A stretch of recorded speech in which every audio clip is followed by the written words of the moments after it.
सोनीपत में सिर्फ 9 घंटे के भीतर पुलिस के 2 बड़े एनकाउंटर और कुल 5 बदमाश गोलियां लगने के बाद पुलिस के कब्जे में। लगातार हो रही कार्रवाई से अपराधियों में हड़कंप मचा हुआ है। इसी कड़ी में अब सोनीपत पुलिस की एंटी गैंगस्टर यूनिट ने मूर्थल थाना क्षेत्र में बड़ी कार्रवाई करते हुए खरखौदा कोर्ट हत्याकांड में फरार चल रहे 3 आरोपियों को मुठभेड़ के बाद गिरफ्तार कर लिया। पुलिस को सूचना मिली थी कि आरोपी इलाके में छिपे हुए हैं और किसी बड़ी वारदात को अंजाम देने की तैयारी में हैं। सूचना मिलते ही पुलिस ने इलाके की घेराबंदी की और बदमाशों को सरेंडर करने के लिए कहा, लेकिन आरोपियों ने पुलिस टीम पर फायरिंग शुरू कर दी। जवाबी कार्रवाई में तीनों बदमाशों के पैर में गोली लगी और उन्हें घायल हालात में अस्पताल में भर्ती कराया गया। पुलिस ने इनके कब्जे से अवैध हथियार और कारतूस भी बरामद किए हैं। मुठभेड़ में घायल हुए आरोपियों की पहचान नवनीत उर्फ साहिल, सोहन उर्फ काकू और साहिल उर्फ बाऊ के रूप में हुई है। पुलिस के अनुसार तीनों आरोपी झज्जर जिले के गांव दुबलदन के रहने वाले हैं और खरखौदा कोर्ट के बाहर हुई गैंगस्टर नीरज उर्फ कातिया की हत्या के बाद से लगातार फरार चल रहे थे। इनकी गिरफ्तारी के लिए कई टीमें लगातार दबिश दे रही थी और आखिरकार मूर्थल में पुलिस और बदमाशों का आमना सामना हो गया। दरअसल 16 मई को नीरज उर्फ कातिया अपनी पत्नी के साथ दहेज मामले में कोर्ट की तारीख पर खरखौदा आया हुआ था।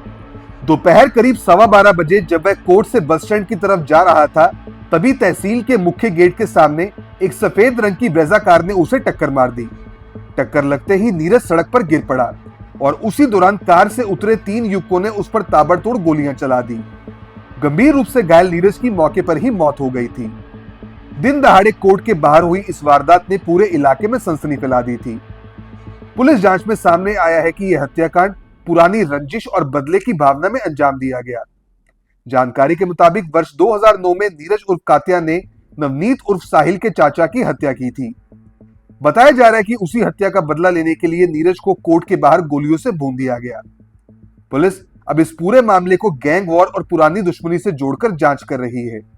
इससे पहले इस केस में 2 आरोपी गिरफ्तार किए जा चुके हैं, जबकि 3 आरोपी लगातार फरार चल रहे थे।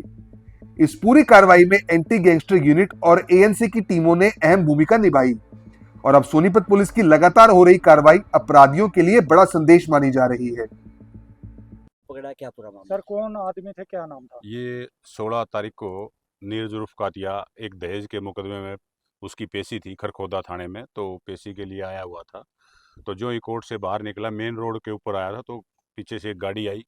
गाड़ी ने टक्कर मार के इस नीरज उर्फ कातिया को नीचे गिरा दिया और उसमें 3 लड़के निकले और उन तीनों ने उस पर 5-6 फायर कर दिए, जिस पे मौके पे ही उसकी डेथ हो गई थी। तो इनका फिर बाद में पता लगा कि इनकी गांव दुबड़धन, जिला झज्जर, पुरानी रंजिश थी आपस में ही। काला था एक, उसका भाई का मर्डर किया था इसने, तो उस एवज में इन्होंने इसका यहाँ पे बदला लिया है। तो उसमें जो मेन शूटर थे, 2 तो साहिल थे और एक सोहन था। ये तीनों दुबड़धन गांव के रहने वाले हैं, जिला झज्जर के रहने वाले हैं, जो कि आज हमारी CIA 2 की टीम, अजय धनखड़ की टीम ने उनका पीछा किया। तो पुलिस पार्टी पर उन्होंने फायरिंग किया।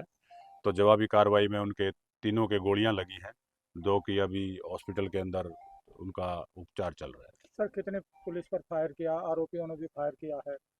उन्होंने कम से कम 4-5 फायर किए हैं हमारी पुलिस पार्टी के ऊपर। तो जवाबी कार्रवाई में जो फायरिंग हुई है, तो उसमें तो वो तीनों इंजर्ड सर हुए। कितने हथियार बरामद हुए हैं? उनसे 3 हथियार बरामद हुए। सर इससे पहले कोई वारदात आपराधिक रिकॉर्ड रहा सर? हाँ, उनका पुराना आपराधिक रिकॉर्ड है, उनके आपस में काफ़ी लंबी समय से चला आ रहा है, दुश्मनी चली आ रही है। और जो नीरज जो कातिया था, उसके ऊपर कम से कम 20-25 मुकदमे दर्ज थे। वो झज्जर पुलिस का हिस्ट्री था। सर ये किसी गैंग से संबंध रखते थे? ना कोई गैंग नहीं है, इनका आपस में ही गांव की दुश्मनी चली आ रही है।